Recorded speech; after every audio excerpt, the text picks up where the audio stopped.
को एक सैनिक से मिलती है।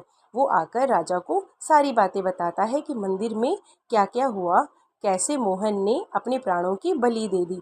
राजा जैसे ही ये सारी बातें सुनते हैं उनको बहुत बुरा लगता है। वो तुरंत निकलते हैं और सीधा मंदिर में पहुंच जाते हैं।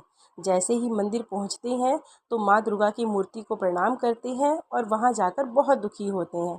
तभी उनकी नज़र मंदिर के प्रांगण में पड़े 4 शवों पे पड़ती है, जो कि मोहन और उसके परिवार की थी।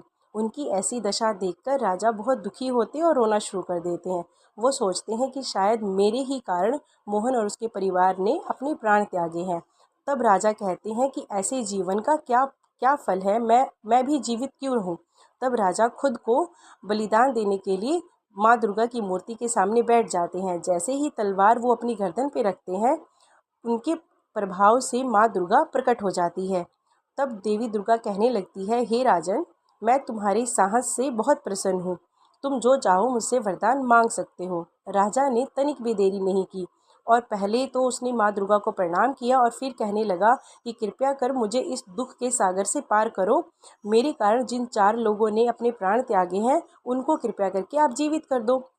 माँ दुर्गा ने ऐसा ही किया और वो चारों जीवित हो गए। उनके जीवित होते ही राजा बहुत खुश हुए और देवी अंतर्ध्यान हो गई। ये तो थी सारी कहानी।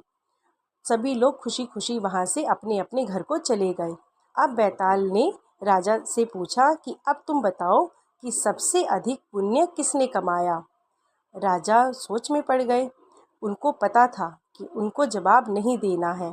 फिर भी राजा विक्रम से रहा नहीं गया। राजा विक्रम ने बोला कि सबसे अधिक पुण्य कमाया राजा ने। बैताल ने पूछा, वो कैसे?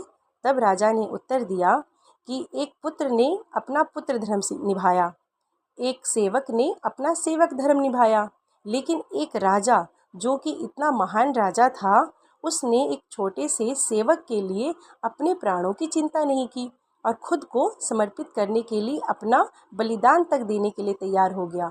तो सबसे अधिक पुण्य कमाया राजा ने। जैसे ही बैताल ने ये बात सुनी, वो राजा की पीठ से गायब हो गया और जाकर फिर से पेड़ से उल्टा लटक गया। राजा समझ गए थे कि उनको जवाब नहीं देना था, लेकिन उन्होंने तो जवाब दे दिया था। राजा फिर से चले गए बैताल की खोज में। तो कैसी लगी प्यारे दोस्तों आपको ये कहानी?